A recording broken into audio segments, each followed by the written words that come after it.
Hi students, welcome to Lenno. അപ്പോൾ നമ്മൾ ഇന്ന് ഡിസ്കസ് ചെയ്യാൻ പോകുന്നത് RCCയിലെ ഷിയർ എന്ന ടോപ്പിക്കാണ്. അപ്പോൾ ഈ ഷിയറിൽ വരുന്ന കുറച്ച് കോഡൽ പ്രൊവിഷൻസ് ഉണ്ട്. അത് വളരെയധികം ഇമ്പോർട്ടൻ്റ് ആണ്. ഒരുപാട് തവണ ക്വസ്റ്റ്യൻസിന്, അതായത് പ്രീവിയസ് ഇയർ ക്വസ്റ്റ്യൻ പേപ്പറിലൊക്കെ ചോദിച്ചിട്ടുണ്ട്. സോ നമുക്ക് ഡിസ്കസ് ചെയ്യാം. നമുക്ക് തുടങ്ങാം. ഓക്കെ, അപ്പോൾ നമുക്ക് ഇൻട്രൊഡക്ഷനിലേക്ക് കിടക്കാം. ഒരു റീൻഫോഴ്സ്ഡ് കോൺക്രീറ്റ് ബീമിൽ ബെൻഡിങ് നടക്കുന്ന സമയത്ത് അതിൻ്റെ കൂടെ തന്നെ ഷിയറും ഉണ്ടാവുന്നുണ്ട്. ഓക്കെ, അതുപോലെ തന്നെ ഇതിൻ്റെ അനാലിസിസ് വളരെ കോംപ്ലക്സുമാണ്. അതുപോലെ തന്നെ ഈ ഷിയറിൻ്റെയും അതുപോലെ തന്നെ ബെൻഡിങ് മൊമെൻറ്റിൻ്റെയും ഫലമായിട്ട് 3 തരം ഡിഫറെൻറ്റ് മോഡ്സ് ഓഫ് ഫെയിലിയറാണ് ഉണ്ടാവുന്നത്. ഓക്കെ, അപ്പോൾ അത് ഏതൊക്കെയാണ് ഈ modes of failure? 3 different modes of failure due to shear force and bending moment at a given section നമുക്ക് നോക്കാം. ഓക്കെ, അപ്പോൾ മോഡ്സ് ഓഫ് ഫെയിലിയറിൽ ഫസ്റ്റ് വണ്ണാണ് വെബ് ഷിയർ അല്ലെങ്കിൽ diagonal tension failure. Okay, web shear അല്ലെങ്കിൽ ഡയഗണൽ ടെൻഷൻ ഫെയിലിയർ. അപ്പോൾ ഇവിടെ എന്തുകൊണ്ടാണ് ഈ വെബ് ഷിയർ ഉണ്ടാവുന്നതെന്ന് വെച്ച് കഴിഞ്ഞാൽ, ലാർജ് ഷിയർ ഫോഴ്സും ലെസ് ബെൻഡിങ് മൊമെൻറ്റും വരുന്ന കേസസിലാണ് വെബ് ഷിയർ ഉണ്ടാവുന്നത്. ഓക്കെ, ലാർജ് ഷിയർ ഫോഴ്സും അതുപോലെ തന്നെ ലെസ് ബെൻഡിങ് മൊമെൻറ്റും വരുന്ന കേസസിൽ. അതുപോലെ തന്നെ ഇവിടെ ക്രാക്സ് ഉണ്ടാവുന്നത് 45 ഡിഗ്രി വിത്ത് ഹൊറിസോണ്ടലാണ്. ഓക്കെ, ക്രാക്സ് ഫോം ചെയ്യുന്നത് 45 ഡിഗ്രി വിത്ത് ഹൊറിസോണ്ടലുമായിട്ടായിരിക്കും. ഓക്കെ, അതാണ് ഫസ്റ്റ് വൺ, വെബ് ഷിയർ അല്ലെങ്കിൽ ഡയഗണൽ ടെൻഷൻ ഫെയിലിയർ. ഇവിടെ ലാർജ് ഷിയർ ഫോഴ്സ് ആയിരിക്കും. ഈ സെക്കൻഡ് വൺ നോക്കാം. Second one flexural shear failure. അപ്പോൾ എങ്ങനെയാണ് ഉണ്ടാവുന്നത്? ഇവിടെ ലാർജ് ബെൻഡിങ് മൊമെൻറ്റും ലെസ് ഷിയർ ഫോഴ്സും ആണ്. ഓക്കെ, ഫ്ലെക്സുറൽ ഷിയർ ഫെയിലിയറിൽ ലാർജ് ബെൻഡിങ് മൊമെൻറ്റും അതുപോലെ തന്നെ ലെസ് ഷിയർ ഫോഴ്സും ആണ്. ഇവിടെ ക്രാക്സ് എത്ര ഡിഗ്രിയിലാണ്? 90 ഡിഗ്രിയിലാണ് ക്രാക്സ് ഫോം ചെയ്യുന്നത്. ഓക്കെ, നമ്മൾ കഴിഞ്ഞ വെബ് ഷിയറിൽ എത്രയായിരുന്നു? 45 ഡിഗ്രി ആയിരുന്നു. ഫ്ലെക്സുറൽ ഷിയർ ഫെയിലിയറിൽ 90 ഡിഗ്രിയാണ് ക്രാക്സ് ഫോം ചെയ്യുന്നത്. അതുപോലെ തന്നെ ഇമ്പോർട്ടൻ്റ് ആണ്, സ്റ്റീൽ ഈൽഡ് ചെയ്യുന്നത് ഫ്ലെക്സുറൽ ടെൻഷൻ ഷിയറിലാണ്. ഓക്കെ, സ്റ്റീല് ഈൽഡ് ചെയ്യുന്നത് ഫ്ലെക്സുറൽ ടെൻഷൻ ഷിയറിലാണ്. അപ്പോൾ ക്വസ്റ്റ്യൻസ് ഇങ്ങനെ ചോദിക്കാം, ഏത് മോഡ് ഓഫ് ഫെയിലിയറിലാണ് സ്റ്റീല് ഈൽഡ് ചെയ്യുന്നത് നോക്കാം, ചോദിക്കാം ക്വസ്റ്റ്യൻ. അപ്പോൾ ആൻസർ ആയിട്ട് എന്താണ്? ഫ്ലെക്സുറൽ ഷിയർ ഫെയിലിയർ അല്ലെങ്കിൽ ഫ്ലെക്സുറൽ ടെൻഷൻ ഷിയർ. ഓക്കെ, അപ്പോൾ ഇതാണ് second one. Next third one ആണ് ഡയഗണൽ കംപ്രഷൻ ഫെയിലിയർ. അപ്പോൾ ഡയഗണൽ കംപ്രഷൻ ഫെയിലിയർ എന്താണ്? ലാർജ് ഷിയർ ഫോഴ്സ് വരുന്ന കേസിലാണ് ഡയഗണൽ കംപ്രഷൻ ഫെയിലിയർ ഉണ്ടാകുന്നത്. അതുപോലെ തന്നെ കോൺക്രീറ്റ് ക്രഷേഴ്സ് ഇൻ കംപ്രഷൻ. ഇവിടെ എന്താണ്? കോൺക്രീറ്റ് ക്രഷ് ചെയ്യുന്നത് എപ്പോഴാണ്? Diagonal compression ഫെയിലിയറിലാണ്. ഓക്കെ, അപ്പോൾ നമ്മൾ കഴിഞ്ഞതിൽ പഠിച്ചു എന്താണ്? സ്റ്റീല് ഈൽഡ് ചെയ്യുന്നത്. ഓക്കെ, സ്റ്റീൽ ഈൽഡ് ചെയ്യുന്നത് ഇതിലാണ്? ഫ്ലെക്സുറൽ ഷിയർ ഫെയിലിയറിലാണ്. ഇവിടെ കോൺക്രീറ്റ് ക്രഷ് ചെയ്യുന്നത് ഡയഗണൽ കംപ്രഷൻ ഫെയിലിയറിലാണ്. അപ്പോൾ ഇതാണ് 3 മോഡ്സ് ഓഫ് ഫെയിലിയേഴ്സ്. അപ്പോൾ ജസ്റ്റ് ഈ ടോപ്പിക്സ്, ഇപ്പോൾ കോൺക്രീറ്റ് ഈൽഡ് ചെയ്യുന്നത്, സ്റ്റീൽ ഈൽഡ് ചെയ്യുന്നത്, കോൺക്രീറ്റ് ക്രഷ് ചെയ്യുന്നത്, അതുപോലെ തന്നെ ഏതാണ് ലാർജ് SF വരുമ്പോഴാണ്, ലാർജ് ബെൻഡിങ് മൊമെൻറ്റ് വരുമ്പോഴാണ്. അപ്പോൾ ഇതൊക്കെ ഒന്ന് ജസ്റ്റ് പഠിച്ചു വയ്ക്കുക. ഓക്കെ, ഇതൊക്കെയാണ് ഇതിൽ മോഡ്സ് ഓഫ് ഫെയിലിയറിൽ ഇമ്പോർട്ടൻ്റ് ആയിട്ട് പഠിക്കാനുള്ളത്. ഓക്കെ, അപ്പോൾ അതൊക്കെ ഒന്ന് നോക്കി വയ്ക്കാം. നെക്സ്റ്റ് വണ്ണാണ്, അതായത് നമ്മുടെ ഒരു ബിൽഡിങ്ങിന് പുറത്ത് വരുന്ന ഈ ഷിയർ ഫോഴ്സിനെ റെസിസ്റ്റ് ചെയ്യുന്ന ഫോഴ്സസ്. ഓക്കെ, ഷിയർ ഫോഴ്സിനെ റെസിസ്റ്റ് ചെയ്യുന്നത് എന്തൊക്കെയാണെന്ന് നോക്കാം. അല്ല, ഫസ്റ്റ് വൺ ആണ് aggregate interlocking. Okay, aggregate interlocking. Second one uncracked concrete in the compression region. Okay, compression റീജിയനിൽ വരുന്ന അൺക്രാക്ഡ് കോൺക്രീറ്റ്. അതുപോലെ തന്നെ ലോഞ്ചിറ്റ്യൂണൽ ബാർസിന് എക്രോസ് ആയിട്ട് ആക്ട് ചെയ്യുന്ന ഷിയർ ഫോഴ്സ്. ഓക്കെ, ലോഞ്ചിറ്റ്യൂണൽ ബാർസിന് എക്രോസ് ആയിട്ട് ആക്ട് ചെയ്യുന്ന ഷിയർ ഫോഴ്സ്, അതിൻ്റെ പേരാണ് ഡബിൾ ഫോഴ്സ്. ഓക്കെ, അതായത് ലോഞ്ചിറ്റ്യൂണൽ സ്റ്റീൽ ബാർസിന് എക്രോസ് ആയിട്ട് ആക്ട് ചെയ്യുന്ന ഷിയർ ഫോഴ്സിനെയാണ് നമ്മൾ എന്ത് പറയുക? ഡബിൾ ഫോഴ്സ് എന്ന് പറയുക. ഓക്കെ, ഈ 3 എണ്ണമാണ് നമ്മൾ ഒരു ബിൽഡിങ്ങിന് വരുന്ന ഷിയർ ഫോഴ്സിനെ റെസിസ്റ്റ് ചെയ്യുന്ന 3 ഫാക്ടേഴ്സ്. അതിൽ ഇമ്പോർട്ടൻ്റ് ആയിട്ട് വരുന്നത് ഈ ഡബിൾ ഫോഴ്സാണ്. ഓക്കെ, ഒന്ന് പഠിച്ചു വയ്ക്കുക. ഓക്കെ, അപ്പം നെക്സ്റ്റ് റെക്റ്റാങ്കുലർ റീൻഫോഴ്സ്ഡ് മെമ്പറിലെ ഷിയർ ഫോഴ്സ് ഡിസ്ട്രിബ്യൂഷൻ എങ്ങനെയാണെന്നാണ്. ഓക്കെ, ഇപ്പോൾ ഒരു റീൻഫോഴ്സ്ഡ് മെമ്പറിൽ കാണിച്ചിട്ടുണ്ടല്ലോ ന്യൂട്രൽ ആക്സിസ്. ഈ ന്യൂട്രൽ ആക്സിസിൻ്റെ മേൽഭാഗം പാരാബോളിക് ഡിസ്ട്രിബ്യൂഷനും നോക്കുക, ഒരു കേർവ്ഡ് ലൈനാണ് കാണിച്ചിരിക്കുന്നത് അല്ലേ. ഒരു ന്യൂട്രൽ ആക്സിസിൻ്റെ മേലിലേക്ക് ഒരു പാരാബോളിക് ഡിസ്ട്രിബ്യൂഷനും ന്യൂട്രൽ ആക്സിസിന് താഴത്തേക്ക് ഒരു എന്താണ് റെക്റ്റാങ്കുലർ ഡിസ്ട്രിബ്യൂഷൻ അല്ലെങ്കിൽ ഒരു സ്ട്രൈറ്റ് ലൈൻ ഡിസ്ട്രിബ്യൂഷനുമാണ്. ഏതുവരെ? അതായത് ഇഫക്റ്റീവ് ഡെപ്ത് വരെ, അതായത് മെയിൻ റീൻഫോഴ്സ്മെൻറ്റിൻ്റെ മിഡിൽ ഭാഗം വരെയാണ് കാണിച്ചിരിക്കുന്നത്. അതായത് ഇഫക്റ്റീവ് ഡെപ്ത് വരെ റെക്റ്റാങ്കുലർ ഡിസ്ട്രിബ്യൂഷനുമാണ് അല്ലേ. അപ്പോൾ ഒരു റീൻഫോഴ്സ്ഡ് കോൺക്രീറ്റ് മെമ്പറിൻ്റെ ന്യൂട്രൽ ആക്സിസിൻ്റെ മുകൾ ഭാഗത്തേക്ക് ഷിയർ ഫോഴ്സ് ഡിസ്ട്രിബ്യൂഷൻ എന്ന് പറയുന്നത് പാരാബോളിക് ആയിരിക്കും. ന്യൂട്രൽ ആക്സിസിന് താഴത്തേക്ക് എന്തായിരിക്കും? റെക്റ്റാങ്കുലർ ആയിരിക്കും. അപ്പോൾ അത് ഇമ്പോർട്ടൻ്റ് ആണ്, ഒന്ന് പഠിച്ചു വയ്ക്കാം. ഓക്കെ ഓക്കെ അപ്പോൾ നെക്സ്റ്റ് നമ്മൾ നോക്കാൻ പോകുന്നത് IS കോഡ് റെക്കമെൻഡേഷൻസ് ആണ്. ഓക്കെ, അപ്പോൾ IS കോഡ് റെക്കമെൻഡേഷനിൽ ഫസ്റ്റ് പോയിൻ്റ് എന്താണ്? The shear stress below neutral axis is assumed to be constant up to effective depth D due to the ineffectiveness of the concrete in the tension zone. Okay, അപ്പോൾ നമ്മൾ നേരത്തെ സ്ലൈഡിൽ എന്താണ് പറഞ്ഞത്? ഈ shear സ്ട്രെസ്സിൻ്റെ distribution എന്ന് പറയുന്നത് ന്യൂട്രൽ ആക്സിസിന് ബിലോ എവിടം വരെ? ഇഫക്റ്റീവ് ഡെപ്ത് വരെ, അത് ടെൻഷൻ സോൺ വരെ എന്താണ്? കോൺസ്റ്റൻ്റ് ആണ്. അത് റെക്റ്റാങ്കുലർ വേരിയേഷൻ ആണെന്ന് നമ്മൾ പറഞ്ഞു. ഓക്കെ, അതിന് മുകളിലേക്ക് പരാബോളിക്കും താഴ്ഭാഗം വരെ, അതായത് ഇഫക്റ്റീവ് ഡെപ്ത് വരെയുള്ള പോർഷൻ സ്ട്രൈറ്റ് ലൈൻ അല്ലെങ്കിൽ റെക്റ്റാങ്കുലർ ഡിസ്ട്രിബ്യൂഷനും ആണെന്ന് നമ്മൾ പറഞ്ഞു. ഓക്കെ, അതാണ് ഈ പറയുന്നത്. Next one, circular section is a best in carrying shear force. Shear force carry ചെയ്യാൻ ബെസ്റ്റ് ആയിട്ടുള്ളൊരു സെക്ഷൻ എന്ന് പറയുന്നത് സർക്കുലർ സെക്ഷൻ ആണെന്ന് പറയുന്നത്. Next one, shear stress is assumed to be constant throughout the depth of the section.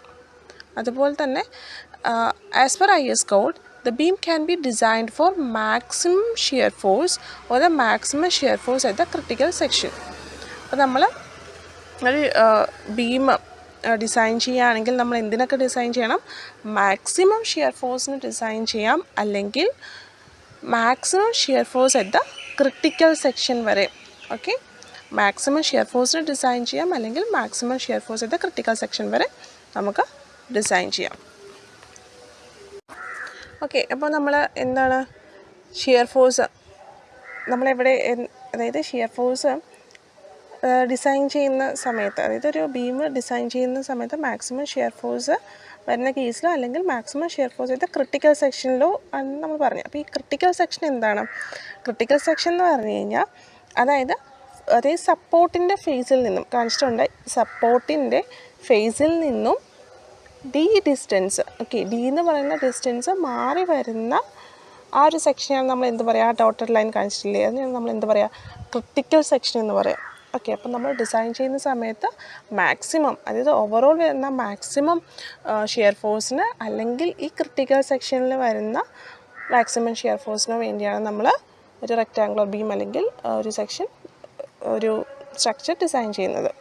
Next one, concrete beams are expected to crack in failure with the cracks forming perpendicular to the longitudinal tension reinforcement. അപ്പോൾ നമ്മൾ shear force concrete beams എങ്ങനെയാണ് fail ചെയ്യുന്നത്? Cracks വന്നിട്ടാണ്. എങ്ങനെയാണ് cracks? ഇത് longitudinal tension റീൻഫോഴ്സ്മെൻറ്റിന് പെർപെൻഡിക്കുലറായിട്ട്, okay, longitudinal tension റീൻഫോഴ്സ്മെൻറ്റിന് പെർപെൻഡിക്കുലർ ആയിട്ടുള്ള ക്രാക്സ് ഫോം ചെയ്യുന്നതിനനുസരിച്ചാണ് എന്താണ് കോൺക്രീറ്റ് ബീംസിൽ shear failure, cracks due to cracks failure ഉണ്ടാവുന്നത്. അപ്പോൾ ഇതത്ര ഇമ്പോർട്ടൻ്റ് അല്ല, ബാക്കി പോയിൻറ്റ്സ് എല്ലാം ഇമ്പോർട്ടൻ്റ് ആണ്. അപ്പോൾ ജസ്റ്റ് ഒന്ന് നോക്കി വയ്ക്കാം. ഓക്കെ, നെക്സ്റ്റ് നമുക്ക് ടെർമിനോളജീസ്. അതിൽ ഫസ്റ്റ് വണ്ണാണ് nominal shear stress. Nominal shear stress അല്ലെങ്കിൽ ടോവി. അപ്പോൾ ഈ നോമിനൽ ഷിയർ സ്ട്രെസ് എന്ന് പറയുന്നത്, ഒരു സെക്ഷനിലെ നോമിനൽ ഷിയർ സ്ട്രെസ് എന്ന് പറയുന്നത് ആവറേജ് ഷിയർ സ്ട്രെസ് ഡെവലപ്ഡ് ആണ്. ഓക്കെ, ഒരു സെക്ഷനിലെ നോമിനൽ ഷിയർ സ്ട്രെസ് എന്ന് പറയുന്നത് ആ സെക്ഷനിൽ ഡെവലപ്പ് ചെയ്യുന്ന ആവറേജ് ഷിയർ സ്ട്രെസ് ആണ്. അതെങ്ങനെയാണ് ഡിനോട്ട് ചെയ്യുക? Tau v is equal to V/BD. Okay, v by area.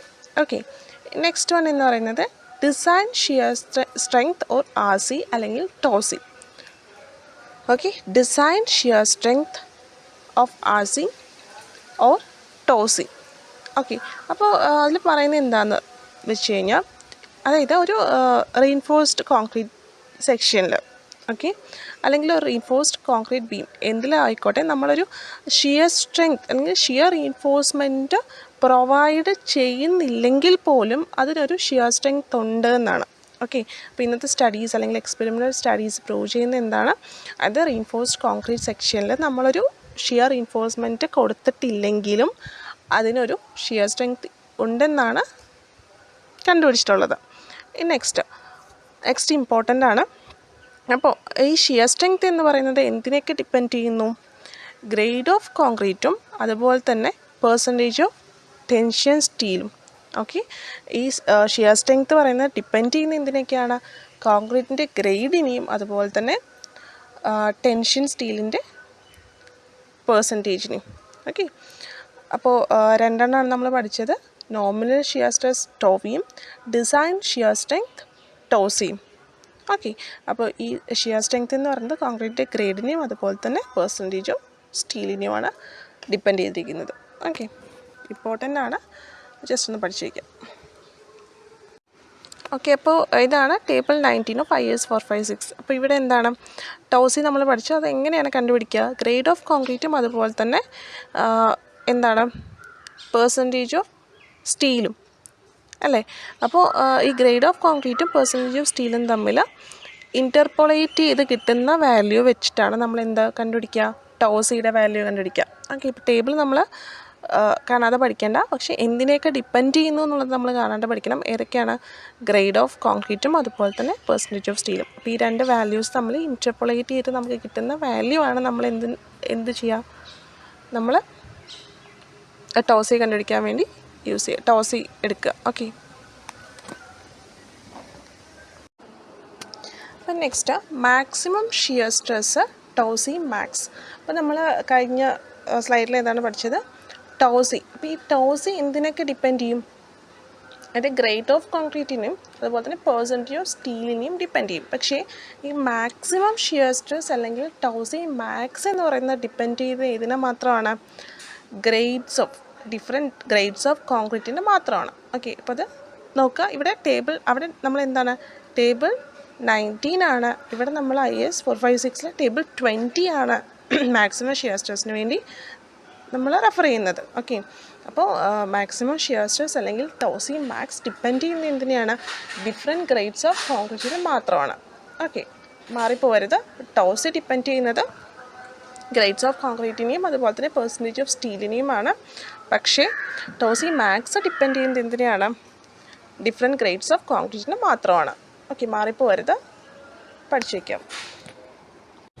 അപ്പോൾ നമുക്ക് ടേബിൾ കൊടുത്തിട്ടുണ്ട് ടോസി മാക്സിൻ്റെ. അപ്പോൾ ഇവിടെ എന്താണ്? Grade of കോൺക്രീറ്റും ടോസി മാക്സും. അപ്പോൾ നമ്മളിവിടെ എന്താണ്? ഗ്രേഡ് ഓഫ് കോൺക്രീറ്റിന് മാത്രമാണ് ടോസി മാക്സ് ഡിപ്പെൻഡ് ചെയ്യുന്നത്. നോക്കൂ, M20, M25, M30, M35 and M40 and above. അപ്പോൾ ഏതൊക്കെയാണ് വരുന്നത്? 2.8, 3.1, 3.5, 3.7, 4. അപ്പോൾ ജസ്റ്റ് ഒരു എന്താണ്, കുറച്ച് ഡിഫറൻസ് മാത്രമേ വരണുള്ളൂ അല്ലേ ഈ വാല്യൂസ് തമ്മിൽ. അപ്പോൾ ജസ്റ്റ് ഒന്നത് പഠിച്ചു വയ്ക്കാം. ഇത് ഇമ്പോർട്ടൻ്റ് ആണ്, ഈ ടേബിൾ ഇമ്പോർട്ടൻ്റ് ആണ്.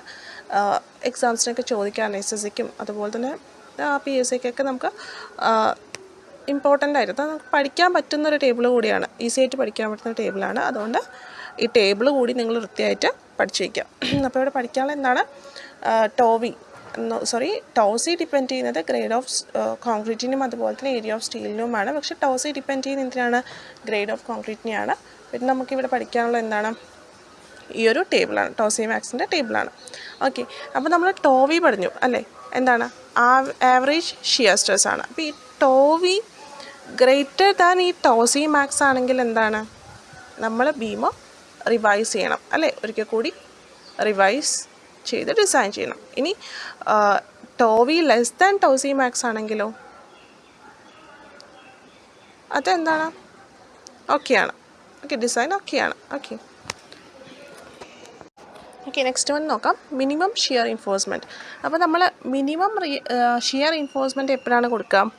ഈ ടോവി ആവറേജ് ഷിയർ സ്ട്രെസ് എന്ന് പറയുന്നത് ലെസ് ദാൻ 1000 ആകുമ്പോഴാണ്. ഓക്കെ, ഈ ടോവി ലെസ് ദാൻ 1000 ആകുമ്പോൾ നമുക്ക് എന്താണ് മിനിമം ഷിയർ ഇൻഫോഴ്സ്മെൻറ്റ് പ്രൊവൈഡ് ചെയ്താൽ മതി. അപ്പോൾ അതിൻ്റെ കണ്ടീഷൻസ് നോക്കാം നമുക്ക്. അപ്പോൾ എന്താണ് ടോവി ലെസ് ദാൻ 1000 ആണെങ്കിൽ എന്താണ് minimum reinforcement. Okay, tau v less than 1000 ആണെങ്കിൽ minimum reinforcement average shear stress എന്താണ് 1000-നേക്കാളും കുറവാണെങ്കിൽ നമുക്ക് മിനിമം റീഇൻഫോഴ്സ്മെൻറ്റ് കൊടുത്താൽ മതി. Next point, tau v less than 0.5000 ആണെങ്കിൽ no shear reinforcement is required.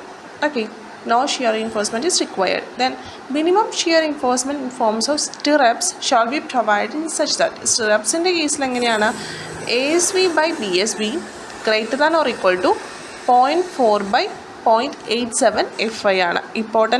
Important ഫോർമുലയാണ്.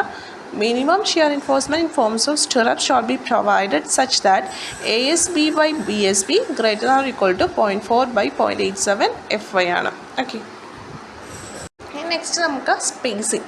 അപ്പോൾ സ്പേസിങ്ങിൻ്റെ കേസിൽ spacing of shear reinforcement measured along the axis of the member shall not be more than 0.75 D for vertical stirrups. അപ്പോൾ എത്രയാണ് vertical സ്റ്റെപ്സിൻ്റെ കേസിൽ 0.75 ഡിയിൽ കൂടാൻ പാടില്ല. Okay, D for inclined stirrups at 45 degree. അപ്പോൾ ഇൻക്ലൈൻഡ് സ്റ്റെപ്പ് അറ്റ് 45 ഡിഗ്രി ആണെങ്കിൽ D ആണ്. അതുപോലെ തന്നെ സ്പേസിങ് എന്ന് പറയുന്നത് 300 mm കൂടാൻ പാടില്ല. ഇമ്പോർട്ടൻ്റ് ആണ്. തേർഡ് പോയിൻ്റ് ഇമ്പോർട്ടൻ്റ് ആണ്. സ്പേസിങ് എന്ന് പറയുന്നത് 300 mm കൂടാൻ പാടില്ല. ഓക്കെ, ഇതാണ് സ്പേസിങ്ങിൽ നമുക്ക് പഠിക്കാനുള്ളത്. ഓക്കെ, നെക്സ്റ്റ് ഈ ടോവി ഗ്രേറ്റർ ദാൻ 1000 വരുന്ന കേസിൽ, okay, tau v average shear stress greater than 1000 വരുന്ന കേസിൽ നമ്മൾ എങ്ങനെയാണ് ഷിയർ ഇൻഫോഴ്സ്മെൻറ്റ് പ്രൊവൈഡ് ചെയ്യുക? എങ്ങനെയാണ്? വെർട്ടിക്കൽ സ്റ്റിറപ്സ് ആയിട്ട് പ്രൊവൈഡ് ചെയ്യും, അല്ലെങ്കിൽ എന്താണ് bend pass along with stirrups provide ചെയ്യും, അല്ലെങ്കിൽ ഇൻക്ലൈൻഡ് സ്റ്റിറപ്സ് ആയിട്ട് പ്രൊവൈഡ് ചെയ്യും. എങ്ങനെയൊക്കെയാണ്? വെർട്ടിക്കൽ സ്റ്റിറപ്സ് ആയിട്ട് പ്രൊവൈഡ് ചെയ്യും, bend pass along with stirrups ആയിട്ട് പ്രൊവൈഡ് ചെയ്യും, അല്ലെങ്കിൽ ഇൻക്ലൈൻഡ് സ്റ്റിറപ്സ് ആയിട്ട് പ്രൊവൈഡ് ചെയ്യും. ഓക്കെ, അപ്പോൾ നമ്മൾ ഇന്നത്തെ ക്ലാസ്സിൽ ഷിയർ എന്താണ്, അതുപോലെ തന്നെ ഷിയർ ഇൻഫോഴ്സ്മെൻറ്റ് എങ്ങനെയാണ്, മിനിമം ഷിയർ ഇൻഫോഴ്സ്മെൻറ്റ് എങ്ങനെയൊക്കെയാണ് കൊടുക്കുക, ഇങ്ങനെയുള്ള കാര്യങ്ങളൊക്കെയാണ് ഡിസ്കസ് ചെയ്തത്. അപ്പോൾ എല്ലാവർക്കും മനസ്സിലായിട്ടുണ്ടാകുമെന്ന് വിചാരിക്കുന്നു. ഇമ്പോർട്ടൻ്റ് ആണ്. കഴിഞ്ഞ ക്വസ്റ്റ്യൻ പേപ്പേഴ്സിലും ഒക്കെ ഒരുപാട് ക്വസ്റ്റ്യൻസ് വന്നിട്ടുള്ളൊരു പോർഷനാണ്. അപ്പോൾ എല്ലാവരും വൃത്തിയായിട്ട് പോർഷൻ പഠിച്ച് വയ്ക്കുക. ഓക്കെ, എന്തെങ്കിലും ഡൗട്ട്സൊക്കെ ഉണ്ടെങ്കിൽ ഒന്ന് ക്ലിയർ ചെയ്യാൻ ശ്രമിക്കുക. Okay, thank you.